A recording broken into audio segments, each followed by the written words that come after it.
Crypto markets are going through absolute carnage today. And so the biggest questions on everyone's mind is what is happening? Why is it happening? What comes next? And when and where is the bottom? We're gonna talk about everything going on, especially what's going on with different forms of leverage within the crypto ecosystem that are forcing these huge entities to become forced sellers during liquidity emergency events. We're gonna help explain how what we're seeing today is more of a continuation of what we've seen out of the Luna collapse, as well as several other macro factors way beyond the walls of cryptocurrency, way beyond the walls of just one sector of the economy or trading markets. This is something that's affecting the whole world, and understanding it is utterly key to understanding what could happen next. Let's go through this because we're living through historic times, and it's really important to be tracking all things around all markets to understand what could be the fate of our precious crypto coins. With that said, I'm EllioTrades, and I'll be with you through even these punishing bear markets. I've been through it before,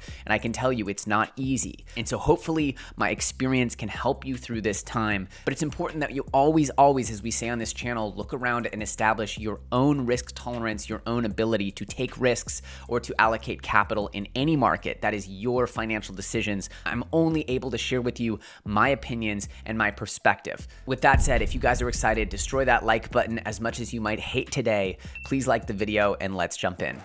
There should be absolutely no ambiguity here. Bitcoin dropping 15% in a single day is absolutely massive. It's one of the biggest drops in a daily period that Bitcoin can or ever does usually experience. So we're going to go through, of course, what's causing this and what the knock-on effects are going to be. And of course, I'm going to be talking at the end of the video about how I'm positioning my own portfolio around these events. Again, I sincerely hope this video helps you. And I want to also reiterate that in times like this, mental health is a very, very significant concern. So reach out to your friends, make sure they're okay. And if you're not feeling okay, please call somebody. Please call somebody, because it's not worth harming yourself ever over financial markets. These things are cyclical. There's always ways to make more money in the world. So please stay grounded, stay connected, and check in with those around you. So here we are, as Byzantine General says he's never seen selling this brutal. He can't remember anything like it. I personally do remember things kind of like it, but quite differently, to be honest. So what's been causing this? Well, we know here that $965 million has been liquidated within the last 24 hours. Usually these types of liquidations happen when there's huge amounts of forced selling that occur due to key price levels. It's also worth noting that Bitcoin is currently on track to have its second worst quarter in the history of its life, meaning that compared to Q1 2018,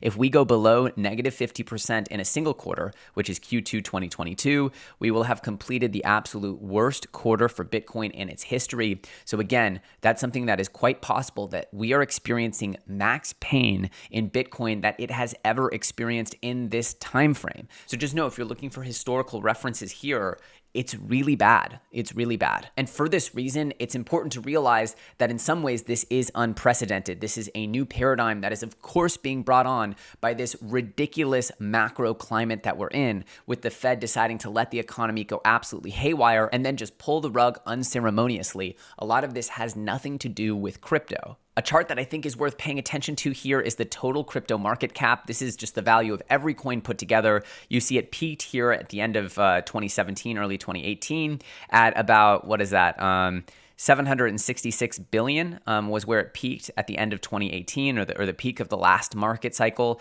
And you can see here that, conventional wisdom is typically that the peak of the last cycle is the floor of the next crash, meaning that we would like to see the market stay well above this number or use that as some pretty firm support. Alex Kruger sees this as fairly the same as 2018, but more orderly, with thicker books and effectively different kinds of participants that are no longer just flash dumping, but actually averaging their way out of the markets. And so now let's talk about forced selling and liquidation prices and leverage. Needless to say, emotions are through the roof. And for many people, it feels as if the sky is falling. Certainly, I had that feeling throughout 2018, and you can't help but feel as though it's quite similar today. However, for the people who have been through this, we've seen the market go to the moon, back down again and rise from the ashes. For a lot of people experiencing this for the first time, when we talk about 85 and 90% drawdowns, they can seem almost, fictional. But when they actually do occur, the real pain becomes much more obvious. But this time, it's not just the same as, an ICO that was overvalued. This is actually a ton of leverage in the crypto ecosystem. Leverage that for many people was hidden in creative ways that they couldn't see it. For example, when Luna UST was actually leveraged to provide all of this APY to the UST holders, people didn't realize that if that peg was lost, that the leverage would send Luna and UST cascading down to zero in what's called a death spiral. Well, leverage is actually everywhere across DeFi, and it's a significant point of failure that people should really know about. Things that I stay well away from and never really discuss on this channel, using leverage, because it is so difficult to do well, and the amount of horror stories about people misusing leverage are many and varied. As you can see here, Synthetics, which is an original DeFi protocol focusing on synthetic assets, well, what we see here is that they actually had a buy wall of $3 million to protect the Synthetics SNX price from entering a death spiral. Obviously, $3 million isn't a whole lot, to be honest. The buy wall apparently just broke, and according to this Twitter, I don't know if this is true, so again, alleged. This is not something that I have done due diligence on, but apparently they're saying that the buy wall just broke and SNX could enter freefall. And as SNX drops, debt positions will be liquidated and so on, may get nasty. This is the concept of certain price points forcing liquidations, which causes forced selling, which then drives price lower. So it becomes a spiral, a cascade, if you will, that can really drive prices down with rocket fuel. Now, it's important to realize this is actually not too dissimilar to what's going on with Celsius. Now, Celsius is in this position where a lot of people throughout the last week, and I apologize I didn't make a video on Celsius because there were so many people covering it, and I actually had some significant personal stuff going on in my life last week. I couldn't make a video. But what was going on with Celsius was a lot of people were making long threads, videos, essentially saying, hey, look, Celsius appears to be insolvent. Be careful, get your money out. And you got to be careful whenever you're giving over your crypto to someone else who's the custodian. This is called centralized systems. This is why people don't advocate that you leave your cryptocurrency on exchanges or anywhere where you don't control it, because in the end, if something happens to that entity, they could decide not to give you your crypto back, as is the case with what just happened with Celsius, as they've just paused any logins, swaps, or withdrawals from their Celsius lending system. Now, what's important to realize about Celsius is that these things don't happen in a vacuum. They happen because of surrounding circumstances, and when they get put into a tough spot, their billions of dollars in liquidity, their billions of dollars in reserve assets will need to get put to the test to live up to their commitments to their clients, their liabilities, or their debts that they owe to their clients, their depositors. So this is what happens. This is when it comes down to saving their potential core business model, they will sell spot crypto to make back money, and that selling creates more downward pressure that can actually cause other ripple effects. So you see how this is a form of leverage, even though it's not like you went in and said, I'm going to 10x long Bitcoin or necessarily borrow money to invest in Celsius. They are doing things with the money that created a potential downside risk, which we'll talk about right now. Now, I want to be very clear that I have not done firsthand research. There is a lot of information still being covered here. Anything said about Celsius, anything said about Synthetics, or any other project here, for legal reasons, I have to say that this is just what it looks like, what it appears to me, but I do not know if it is officially factual that all of these things occurred. I'm giving you news as I'm learning it. I'm giving you news as sources are reporting it, and there's far too much work and research to be done for me to single-handedly, or for my content team to single-handedly validate everything. So understand that this is what it appears like. This is what it seems to be to me at the time, but new information could come to light in the future, and I just want to make that clear that this is just what it appears like right now, and I don't necessarily have all the information. The point is, I'm not here to FUD, I'm just trying to relate information. As we can see, back to Mr. Alex Kruger, he said rest in peace. As you can see, Celsius had this absolutely tragic candle here where it plummeted from about 37 cents all the way down to about 13 in what looks like, I don't know, just a single day, maybe a few hours. Very, very aggressive. And what we saw was people were shorting this thing with all of the might of King Midas's army. I don't really know, that was a silly reference, but the reality is that this is an absolutely tragic candle. And so what's causing this? So once again, credit to Jack Newald. If you want to go ahead and give him a follow. Again, this is secondhand research I'm doing here, but he does a really nice thread explaining what's happening with Celsius. So he says the Celsius blowup explained huge sectors of crypto are imploding and the crypto unicorns might be coming down with it. Luna was the first, but now $10 billion giant Celsius is facing insolvency and even bankruptcy. Let's dive in. What is Celsius? In the last few years, we've seen the rise of so-called centralized DeFi companies that custody/manage crypto on behalf of investors. They take your money/crypto and they promise you a fixed rate of return and then put it on chain to use DeFi and earn a yield. So while they advertise their services like a bank, the service is more like a hedge fund or asset managers. These strategies have some risk involved and require supervision. So how do they make their money? First, they originate loans to institutions and individuals, meaning they re-lend out your crypto for a more aggressive APY or interest rate. Second, they're keeping whatever profits are left after running strategies on behalf of their customers. So if they advertise 5% on USDC deposits, USDC can make up to 20% on UST. They keep the 15%. Now, Celsius did phenomenally through 2020 and 2021, reaching a valuation of $10 billion and recently raising $400 million. The only issue, they kind of manage their funds like Degens. Here you see that crypto lender Celsius admits to losing $120 million in BadgerDAO hack. Now, BadgerDAO was just one of the more exotic degen sort of crypto DeFi platforms where you could get more aggressive yields. And so losing that much money in BadgerDAO shows that they had,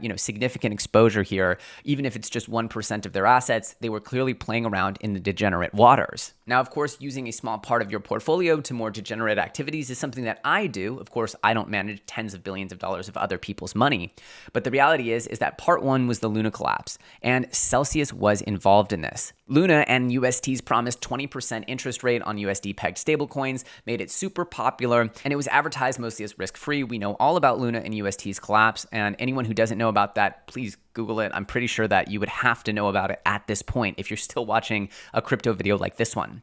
But when the markets began to shake, the mechanism to hold that $1 failed, leading to a death spiral. We just talked about that. But the thing is, it wasn't just retail that was involved in Luna and UST. This free money train appealed to so many big institutional players. This is something I talked about on previous videos, which was bound to have knock-on effects, as we're just seeing now with Celsius. Celsius, who promised strong rates on stablecoins, was exposed to the collapse by holding maybe up to $500 million in UST. You have here Dirty Bubble Media saying blockchain analysis firm Nansen confirms that Celsius was one of 7 whale wallets that contributed to the UST depeg, contradicting CEO Mashinsky. So apparently Mashinsky had denied this, but apparently Nansen is saying that they have proof here on-chain proof that Celsius was one of the whale wallets affected that eventually caused the depeg by forced selling. So again, not only was Celsius using these strategies, not only are these ecosystems interlinked, but when UST was in trouble, Celsius quickly hit the sell button, causing UST to depeg even further and causing even more market uncertainty and probably reinforcing the likelihood of a death spiral.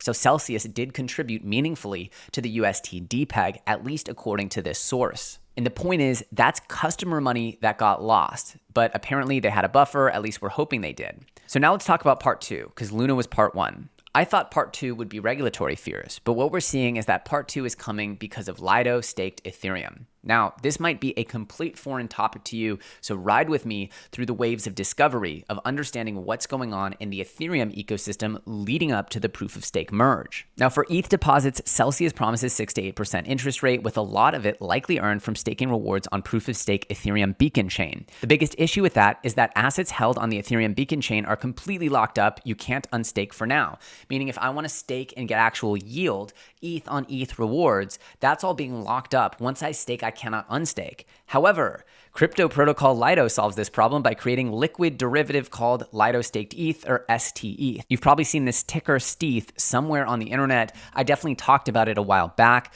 Lido, of course, was co-founded by Kobe. He's no longer there. He's not associated with the team, so I don't want people to think Kobe was necessarily involved in this in any way.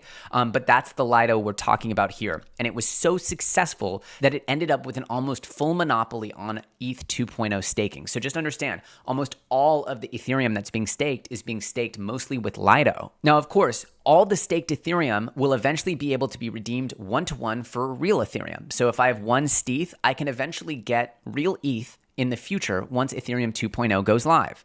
The problem is that while it's not live, staked ETH is effectively being traded voluntarily with a peg against Ethereum. It's being enforced by the fact that people know you can redeem ETH in the future with it, but until then, it's just natural trading. People choose to value it at 1 Ethereum, or if they really need to get money out of the system, as is what happens with crises, that's when people might decide to accept slightly less than 1 Ethereum to get their staked ETH out of the system. Enter the possibility of the depeg of staked Ethereum and Ethereum. This might not make a ton of sense to you, but it'll start to in 1 second. Part 3, the unwinding. Now, Celsius has likely failed to isolate risk. This means they've taken USDC probably from their depositors, held it in UST, or taken ETH and held it in staked ETH, because these things yielded far higher APYs and interest rates than those other more stable but boring counterparts that didn't have any yield attached. So when all crypto drops, all users want their funds back and all Celsius users feel the pinch. It's all the same pool of money. Celsius is facing a liquidity crisis, one in which prices that are spiraling downwards make it harder and harder to match liabilities, the deposits, and assets, whatever they hold on chain. So they shut down withdrawals. Just to make this essentially very clear, people deposited ETH, were expecting returns, but now that staked ETH, which is where Celsius chose to put all their ETH because it yields a 5% APY, now that staked ETH is depegging and is not worth 1 ETH. So when people go to redeem their Ethereum now that they want their money out, now that the market's spiraling downwards, and staked ETH can't be redeemed yet for ETH, the only option is to sell staked ETH against ETH, which further drives the price, the actual market price of staked ETH downwards, which makes it harder and harder to live up to the liabilities that the depositors of Celsius currently have on the books. There are about $10 billion in customers' assets in Celsius currently at the time of the freeze, and according to Internet Sleuth, there's about 1.5 billion accounted for in Celsius's various on-chain wallets. Now, as people start to lose confidence in Celsius, they start to have a bank run. Everyone rushes to get their money out, which makes the situation way, way worse. There's also a note here that there's about 400 million leveraged in Maker Protocol, which apparently has been alarmingly close to liquidation, although Celsius keeps topping up their position to keep it from getting liquidated.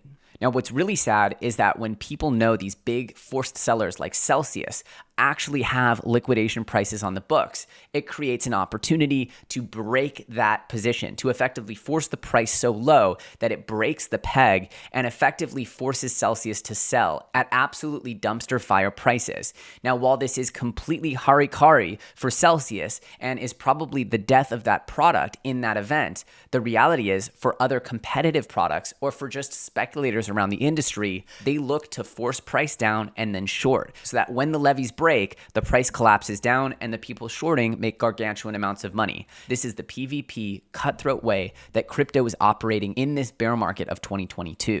It's very sad, but I wouldn't put it past some of the biggest trading desks in the entire industry to be purposefully and opportunistically looking for these events to happen. This is what it means to be swimming with the sharks. So it's worth noting here that they could have money on centralized exchanges. They could have money in a variety of different places that is not represented with their on-chain wallets. There's no reason to assume blanketly that they don't have the money. However, it doesn't look very good. The reality is that they could end up going bankrupt, in which case people who deposited into Celsius might be out of luck, which is very, very scary. However, the reality is that something as big as Celsius would hopefully have the ability to at least soften the damage here and figure out a path forward. Again, I've never really used Celsius or talked about it here on the channel, the centralized nature of it, and they weren't really serving US customers, so I just never really messed with it. However, what we're seeing here is a very, very clear trend. We're seeing major centralized entities become forced sellers in a liquidity downturn, and that liquidity downturn is causing some absolute monstrous collapses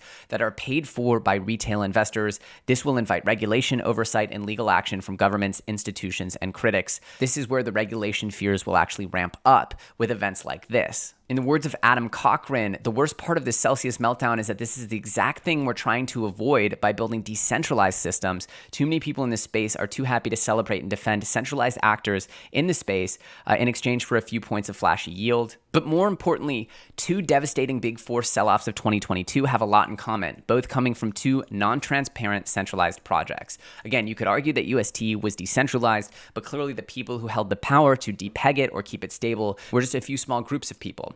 So what we really need to understand is that part of this is really a symptom of centralization, is one of the things that we are trying to fight against, and we must be very vigilant about. Leverage and centralization. Understanding that when centralized entities have a huge amount of leverage in the system, it can create these horrific consequences like we're seeing now, and that there is a ton of leverage that has been hiding in the system away from plain sight, only visible to those who really are peeling back the layers. And remember, all of this stuff works in a bull market, but not in a bear market. On a little bit of a brighter note, we see here Celsius, Terraform, etc. are inevitable blowups of macro unwinding, long prophesized by a handful of augurs. There used to be a boomer meme along the lines of, when the tide goes out, you see who is swimming naked. Many such cases, you will survive. Now, I want to be really clear. I went through the 2018 market collapse. Not only did I get my absolute clock cleaned by the market, but I also lost a significant amount of money for my family and a ton of close friends.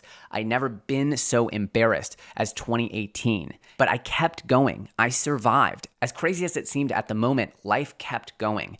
And my ability to push through allowed me to get through to that next market cycle. And that's the reality, is that we will all survive this moment. And what's important is that we learn what is causing these collapses, what caused this bear market to be so brutal over the last few months. And of course, we need to eye the ultimate factor in this whole equation, which is macro. Most importantly, you should take your money out of anything with the slightest hint of sketchiness. Again, at big key rallies, since the Fed pivoted and Bitcoin had the rug pulled, I've definitely advocated for people only to play around, especially at the beginning of the year, in NFTs, but to do so extremely carefully. And in general, I've been preaching caution, saying, hey, look, if you're actually scared about your portfolio or the market, get your money onto the sidelines. Because having seen my own portfolio disintegrate into dust throughout 2018, I know that as much as the all-time high might seem like you've lost a lot from that number, there's nothing like selling during those early periods of a bear market, and you look back and you realized that that was actually an amazing opportunity to sell instead of a significant loss from the all-time high. Again, bear market logic is completely different than bull market logic, and it is truly time to batten down the hatches. Now, the truth is that Luna and Celsius are both major contributors to what's going on right now. However, they are not the culprit. The culprit is macro. And according to Alex Kruger here, I do agree with this. Realize how little of this crypto dump has to do with Celsius and the ST ETH drama, and all to do with the widespread panic in risk assets, equities and crypto alike, and broken charts, as people are laughing at crypto, Bitcoin, and Ethereum, and Solana, or whatever, are total idiots. This is just my opinion. I'm often wrong. My guesstimate is that Celsius added 1.2x to the fuel, everybody making it about Celsius. Watch the media tomorrow. But without Friday's CPI numbers and equity collapsing, this would not have happened. Now, I totally agree with this. We're in this new macro climate that in Q4 of 2021, or even Q1 of 2022, almost nobody could have predicted that we'd see the Fed not only witness a complete destruction of risk markets, but continually increase the bearishness and the hawkishness of their policies towards public markets. We also had the conflict in Ukraine, the energy crisis, and all kinds of macro shifts that are bringing this entire moment into utterly historic levels of significance. And it's only the ultra cautious that have managed to survive and keep liquidity in the foundations of their entities that they control. And to that note, we see here Kyle Bass saying quantitative tightening is just beginning. After almost $30 trillion of global equity losses, the Fed is about to pull $100 billion per month out of risk assets. I don't think they'll be able to pull $1 trillion off their balance sheets before they have to pause, market going much lower. And for the first time in this entire debacle, we actually have word that the White House is starting to eye the situation in the stock market and take it very seriously. So maybe, just maybe, what we've seen has started to really break things to the point where the Fed will feel the need to step in. And that's because things are getting really desperate. We have a situation now where average people are starting to rack up debt just to pay for sort of everyday items, food, energy, shelter. This is not sustainable. And so this isn't a question of crypto market prices. This isn't a question of generational wealth. This is a question of everyday life. And this is why what's going on in crypto is so deeply connected to what's going on everywhere else in the world. And just saying, hey, no, it's Celsius's fault. Hey, no, it's Do Kwon's fault. Oh, no, it's the Fed's fault. There's so much going on across the entire economy that none of this lives in a bubble. None of this is isolated. And it's really important that we understand understand the total macro picture, to understand just what kind of world we're living in and how we can position our portfolios to protect, and of course, when the time is right, to be offensive when opportunities during this incredible amount of crisis and volatility inevitably emerge. Now, I want to be clear, they end this with the collapse is near. I don't think that's true. If something starts breaking in the credit markets, we will likely see federal intervention. I can't see it any other way. As Ben Carlson says, the Fed needs to raise rates as quickly as possible to tame inflation by sending us into a recession where they can then cut rates to save us from the recession. But what's really, really interesting is that we're seeing sentiment absolutely plummet into Goblin Town.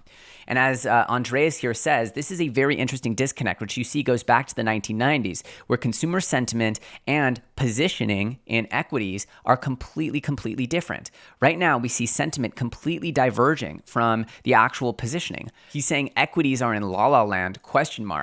Otherwise, this would typically be the time to buy, as very weak sentiment is a contrarian signal. But again, I must bring you news of a significant macro factor that we should all be watching, which is currently the Japanese yen. What we have here is that the Bank of Japan cannot seem to hold the 10-year JGB at 0.25%.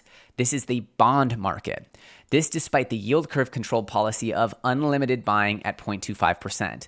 So what they mean to say is that they have a policy of not letting any amount of bonds go higher than 0.25%. Just to be clear, we talked about this. When bond markets' interests go higher, that's because there is not enough buyers. When there's not enough buyers, they go for a higher percentage yield to attract more buyers. So it's kind of like the inverse of prices. Bond yields going up means the same thing as prices going down, because effectively you're getting more return for buying it. So effectively it becomes cheaper.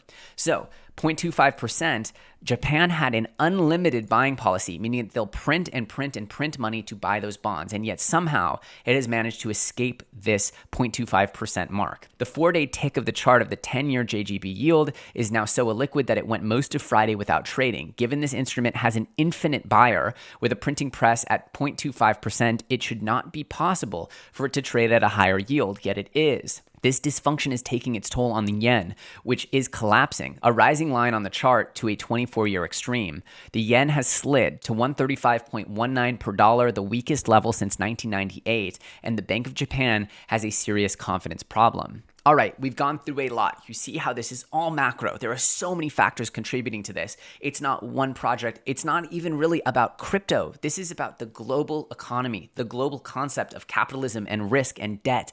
All of these systems are being pushed and stress tested by this current collapse. And let's talk about what it all means at the end and how I'm positioning, as I told you I would make clear at the end of the video. What's really important to realize is that we're reaching historically important levels for Bitcoin, where we're reaching the realized price, which means the real value at which people actually bought Bitcoin on average across the ecosystem. You know, tons of people bought Bitcoin at 10 cents and stuff.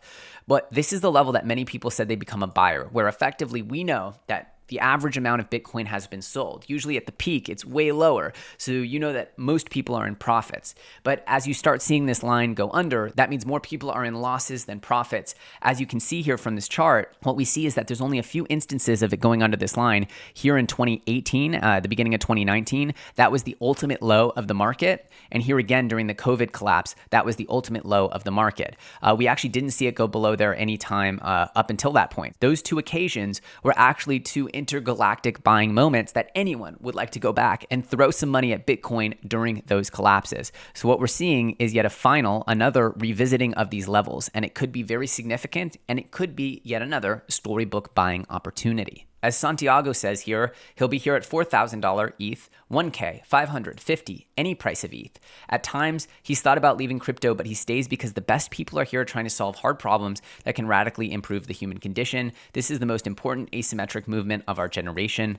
Now, the ethos and the ideology behind crypto is 100% what keeps me here, as there are so many ways to make money in the world, but crypto is this once-in-a-lifetime generational opportunity, and I truly believe that these systems will make life better for people. Although right now, that might be a bit hard to see, a bit hard to believe. If it's your first cycle, I assume you're a bit panicked, shaken, and frightened. Welcome to the hardest part. The good news is that if you're still here, you're positioned for greatness. It's time to survive and play the long game. Only take the plays you know will be good. How do you know which ones will be good? It's a gut feeling, but you'll know it when you see it. This is the part of the cycle where new entrants will leave. They will come back again the next cycle, when the market is already euphoric, and lose money again.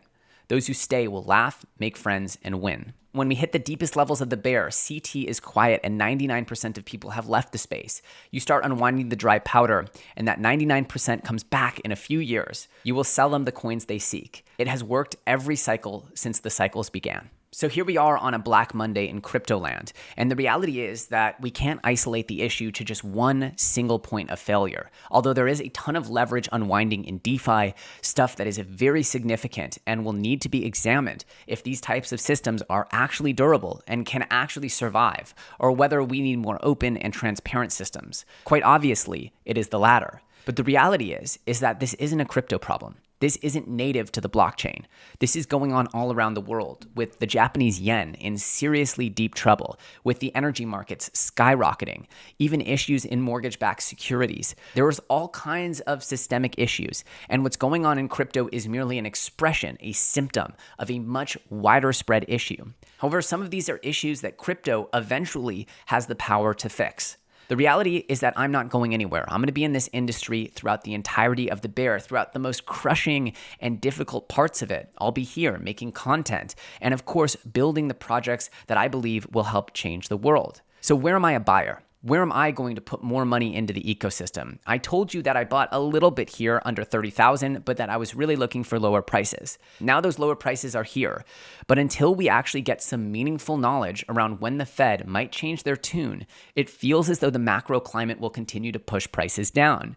Again, I said that Bitcoin would flirt with its prior all-time high, and at this point, it seems pretty likely that it will even go below the prior all-time high, which will send people into panic. To me, anything below Bitcoin's prior all-time high is a worthy level to be dollar cost averaging into. In fact, if you look onwards into the future, I struggle to see Bitcoin and Ethereum not being in incredible value zones right now. However, that future might be quite a ways away. So the people here need to be prepared to hunker down and to get through this market cycle, to focus on building, to focus on the productive parts of crypto, and of course understand that price is on a wild volatility cycle. Now, to me, Ethereum under 1K is absolutely opportunistic. I think it's going to go a little ways under 1K. However, the reality is that I'm still so excited about Ethereum moving in to the merge, moving to proof of stake, becoming far better technology to enable the world of the future of the internet.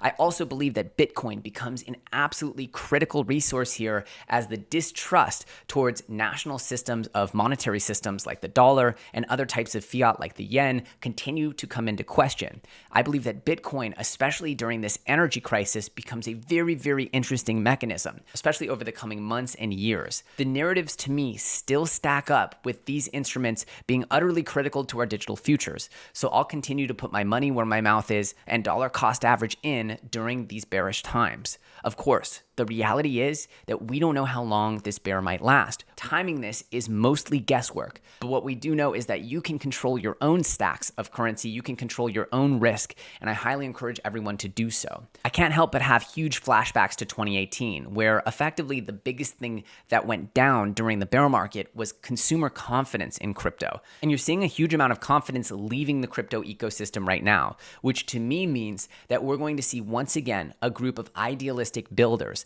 as the people who remain here after everyone has given up, after so many people leave. In my opinion, this group of builders will create in their wake a much more significant, better crypto ecosystem, and the people that are focused on this ecosystem during these tough times will prosper disproportionately, just like every single bear market in the past. Again, no country will voluntarily go bankrupt, and that means that at a certain level, the Fed and the US government will step in to bolster markets. The question is when, because at that point, I believe things like Bitcoin, Ethereum, and all of these sectors of cryptocurrency that are clearly the future of our digital world, the things that you know I'm passionate about, will benefit from that return to health and that new boost of liquidity. Again, this is almost an hour-long recording. I don't know how long the ultimate video will be, but I sincerely hope this has helped you, because the reality is that these crazy crises will lead to wild emotional reactions, forced selling, liquidations, all kinds of events that do spell opportunity for those who remain calm, are able to plan years in advance, and have done the right actions to have some money on the side for these down markets. The reality is that even if you're down really bad, which I was on the last cycle completely, I promise that you can push through, create new opportunities, and be there for the eventual return of risk assets, which most certainly will have a future so long as they keep printing those good old greenback US dollars, which I don't see stopping anytime soon. We are truly living in historic times. Again, if you need help, if you're feeling unwell, please reach out to the people around you. We're going to continue to create community, and I'm going to continue to share every piece of information and analysis that I can do to enrich your understanding and hopefully give you a better edge on what happens next. Please bear in mind, I'm not a financial advisor. I'm just a guy on the internet wearing anime t-shirts. I love crypto. I believe in its future, and I feel terribly for people who are caught off sides right now, but I know for a fact that there is another side of the story, and the people who remain, I believe, will be the ones who are there to see it and enjoy it. As always, I'm EllioTrades. I thank you so much for watching. If you enjoyed this video, smash that like button, and I'll see you very soon on the next video.